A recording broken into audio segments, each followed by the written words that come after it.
जय श्री कृष्णा जी। राधे राधे। आप सबको मेरा ढेर सारा राम राम और प्यार भरा नमस्कार। आज मैं आपको धर्मराज जी के लेखा जोखा करने वाले पाप पुण्य के लेखक चित्रगुप्त जी की कथा सुना रही हूँ, जिसे आप बड़े आदर और प्रेम भाव से सुनिए। एक बार युधिष्ठिर जी भीष्म जी से बोले कि हे पितामह, इस यम द्वितीया का क्या पुण्य फल है, यह मैं सुनना चाहता हूँ। आप कृपा करके मुझे विस्तार पूर्वक कहिए। भीष्म जी बोले, अच्छी बात पूछी है, मैं उस उत्तम व्रत को विस्तार पूर्वक कहता हूँ। कार्तिक मास के शुक्ल पक्ष और चैत्र के कृष्ण पक्ष में जो द्वितीया होती है वह यम द्वितीया कहलाती है। युधिष्ठिर जी बोले, कार्तिक के शुक्ल पक्ष की द्वितीया में किसका पूजन करना चाहिए और चैत्र महीने में यह व्रत कैसे हो, इसमें किसका पूजन करें? तब भीष्म जी बोले, हे युधिष्ठिर, पौराणिक कथा कहता हूँ, इस कथा को सुनकर प्राणी सब पापों से छूट जाता है। सतयुग में नारायण भगवान से ब्रह्मा जी पैदा हुए। नारायण से वेद वेता भगवान ने चारों वेद कहे। नारायण बोले, हे ब्रह्मा जी, आप मेरी आज्ञा से शीघ्र ही जगत की रचना करो। ऐसे हरि के वचन को सुनकर हर्ष से प्रफुल्लित हुए ब्रह्मा जी ने मुख से ब्राह्मणों को, बाहुओं से क्षत्रियों को, जंघाओं से वैश्यों और पैरों से शूद्रों को उत्पन्न किया। उनके पीछे देव, गंधर्व, दानव, राक्षस, सर्प, नाग, जलीय जीव, स्थलीय जीव, नदी, पर्वत और वृक्ष आदि को पैदा कर मनु जी को पैदा किया। इनके बाद दक्ष प्रजापति जी को पैदा किया और तब उनसे आगे और सृष्टि उत्पन्न करने को कहा। दक्ष प्रजापति जी से 60 कन्याएं उत्पन्न हुई, जिनमें से 10 धर्मराज को, 13 कश्यप जी को और 27 चंद्रमा को दी। कश्यप जी से देव, दानव, राक्षस, इनके सिवाय और भी गंधर्व, पिशाच, गऊ और पक्षियों की जातियां पैदा हुई। धर्मराज को धर्म प्रधान जानकर ब्रह्मा जी ने धर्मराज जी से कहा कि तुम आलस्य त्याग कर काम करो। जीवों ने जैसे जैसे शुभ व अशुभ कर्म किए हैं, उसी प्रकार न्याय पूर्वक वेद शास्त्र में कही विधि के अनुसार कर्ता को कर्म का फल दो और सदा मेरी आज्ञा का पालन करो। इस बात को सुनकर बुद्धिमान धर्मराज ने हाथ जोड़कर ब्रह्मा जी से कहा, हे प्रभु, मैं आपका सेवक निवेदन करता हूँ कि इस सारे जगत में कर्मों का विभाग पूर्वक फल देने की जो आपने मुझे आज्ञा दी है कि यह एक महान कर्म है। आपकी आज्ञा मेरी शिरोधार्य है। इस आज्ञा को मैं शिरोधार्य कर यह काम करूँगा कि जिससे कर्ताओं को फल मिलेगा, परंतु पूरी सृष्टि में जीव और उनके देह भी अनंत हैं। देश काल, ज्ञात अज्ञात आदि भेदों से कर्म भी अनंत हैं। उनमें कर्ता ने कितने कर्म किए, कितने भोगे, कितने शेष है और कैसा उनका भोग है, तथा इन कर्मों के भी मुख्य व गौण भेद अनेक हो जाते हैं। एवं कर्ता ने कैसे किया, स्वयं किया या दूसरे की प्रेरणा से किया, आदि कर्म चक्र गहन है। अतः मैं अकेला किस प्रकार इस भार को उठा सकूंगा, इसलिए मुझे कोई ऐसा सहायक दीजिए जो धार्मिक, न्यायी, बुद्धिमान, शीघ्रकारी, लेखा कर्म में विज्ञ, चमत्कारी, तपस्वी, ब्रह्मनिष्ठ और वेद शास्त्र का ज्ञाता हो।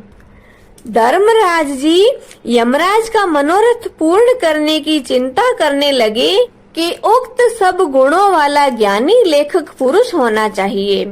उसके बिना धर्मराज का मनोरथ पूर्ण न होगा। तब ब्रह्मा जी ने कहा, हे धर्मराज, तुम्हारे अधिकार में मैं सहायता करूंगा। ब्रह्मा जी ने ध्यान मग्न अवस्था में 1000 वर्ष तक तपस्या की। जब समाधि खुली तब अपने सामने श्याम रंग, कमल नयनन, शंख की सी गर्दन, गूढ़ शिर, चंद्रमा के समान मुख वाले, कलम, दवात और पाने हाथ में लिए हुए महाबुद्धि, देवताओं का मान बढ़ाने वाले, धर्म अधर्म के विचार में महाप्रवीण लेखक, कर्म में महाचतुर पुरुष को देख उससे पूछा कि तू कौन है?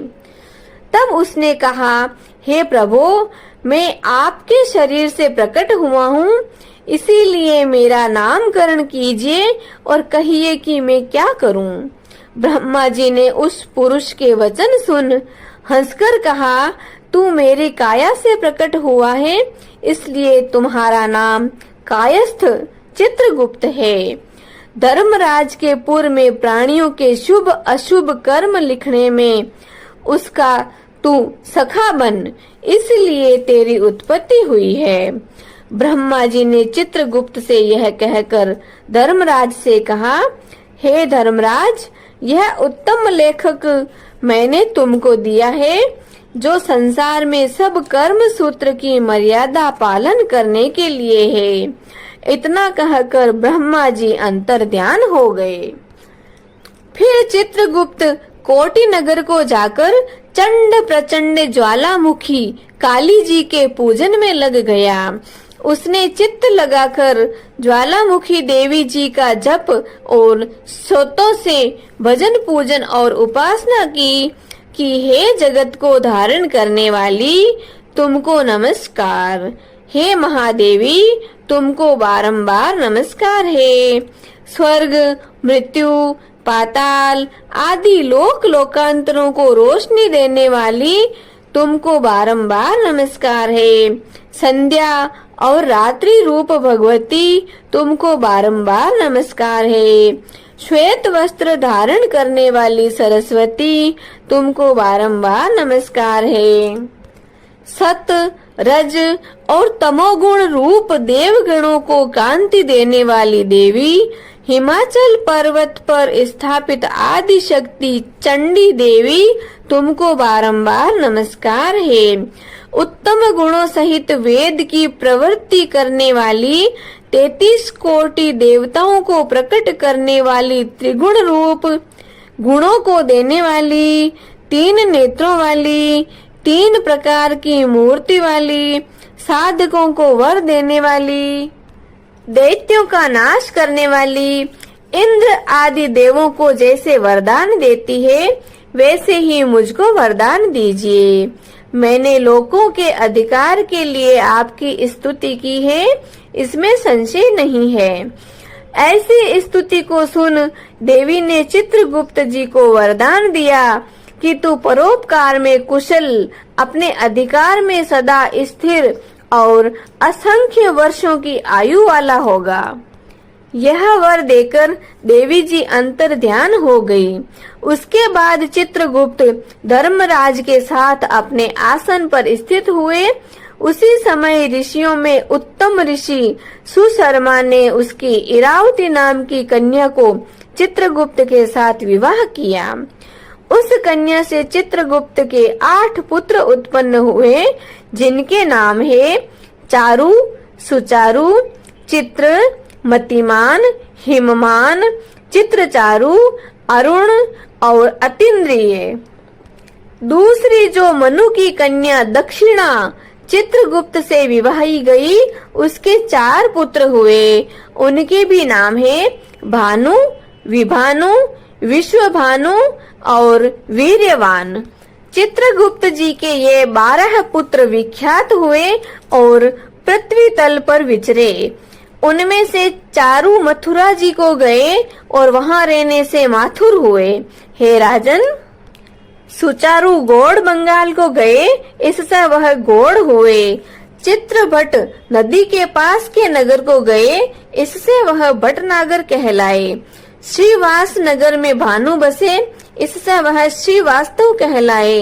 हिमवान अम्बा दुर्गा जी की आराधना कर अम्बा नगर में ठहरे, इससे वह अम्बष्ट कहलाए और अनेक स्थानों में बसे अनेक जाति कहलाए। उस समय पृथ्वी पर एक राजा जिसका नाम सौदास था, सौराष्ट्र नगर में उत्पन्न हुआ। वह महापापी, पराया धन चुराने वाला, पराई स्त्रियों में आसक्त, महाअभिमानी, चुगलखोर और पाप करने वाला था। हे राजन, जन्म से लेकर सारी आयु पर्यंत उसने कुछ भी धर्म पुण्य नहीं किया। किसी समय वह राजा अपनी सेना लेकर उस वन में, जहाँ बहुत हिरण आदि जीव रहते थे, शिकार खेलने को गया। वहाँ उसने निरंतर व्रत करते हुए एक ब्राह्मण को देखा। वह ब्राह्मण चित्रगुप्त और यमराज जी का पूजन कर रहा था। उस दिन यम द्वितीया का दिन था। राजा ने पूछा, महाराज आप क्या कर रहे हैं? ब्राह्मण ने यम द्वितीया का व्रत कह सुनाया। यह सुनकर राजा ने वहीं उसी दिन कार्तिक के महीने में शुक्ल पक्ष की द्वितीया को धूप तथा दीप आदि सामग्री से चित्रगुप्त जी के साथ धर्मराज जी का पूजन किया। व्रत करके उसके बाद वह अपने घर में आया। कुछ दिन पीछे वह व्रत करना भूल गया। याद आने पर उसने फिर से व्रत किया। समयोपरांत काल संयोग से वह राजा सौदास मर गया। यमदूतों ने उसे दृढ़ता से बांधकर यमराज जी के पास पहुंचाया। यमराज जी ने राजा को अपने दूतों से पीटते हुए देखा तो चित्रगुप्त जी से पूछा कि इस राजा ने क्या कर्म किया। उस समय धर्मराज जी का वचन सुनकर चित्रगुप्त जी बोले, इसने बहुत ही दुष्कर्म किए हैं, परंतु देव योग से एक व्रत किया जो कार्तिक के शुक्ल पक्ष में यम द्वितीया होती है। उस दिन आपका और मेरा गंध, चंदन, फूल आदि सामग्री से एक बार भोजन और रात्रि में जागने से पूजन किया। हे देव महाराज, इस कारण से यह राजा नरक में डालने योग्य नहीं है। चित्रगुप्त जी के ऐसा कहने से धर्मराज जी ने उसे छुड़वा दिया और वह इस यम द्वितीया के व्रत के प्रभाव से उत्तम गति को प्राप्त हुआ। ऐसा सुनकर राजा युधिष्ठिर जी भीष्म जी से बोले, हे पितामह, इस व्रत में मनुष्य को धर्मराज और चित्रगुप्त जी का पूजन कैसे करना चाहिए, सो मुझसे कहिए। भीष्म जी बोले, यम द्वितीया के विधान को सुनो। एक पवित्र स्थान पर धर्मराज और चित्रगुप्त जी दोनों की प्रतिष्ठा कर श्रद्धा भक्ति युक्त नाना प्रकार के पकवानों, लड्डू, फल, फूल, पान तथा दक्षिणा आदि सामग्रियों से धर्मराज जी और चित्रगुप्त जी का पूजन करना चाहिए तथा बारंबार नमस्कार करें। हे धर्मराज जी, आपको नमस्कार है। हे चित्रगुप्त जी, आपको नमस्कार है। पुत्र दीजिए, धन दीजिए, सब मनोरथों को पूरा कर दीजिए। इस प्रकार चित्रगुप्त जी के साथ श्री धर्मराज जी का पूजन कर विधि से दवात और कलम की पूजा करें। चंदन, कपूर, अगरबत्ती, नैवेद्य, पान, दक्षिणा आदि सामग्रियों से पूजन करें और कथा सुने। बहिन के घर भोजन कर उसके लिए धन आदि पदार्थ दें। इस प्रकार भक्ति के साथ यम द्वितीया का व्रत करने वाला पुत्रों से युक्त होता है और मनवांछित फलों को पाता है। बोलिए श्री पाप पुण्य के लेखा जोखा रखने वाले श्री चित्रगुप्त जी महाराज की जय। अब हम पाप पुण्य के लेखा जोखा रखने वाले चित्रगुप्त जी की आरती करते हैं।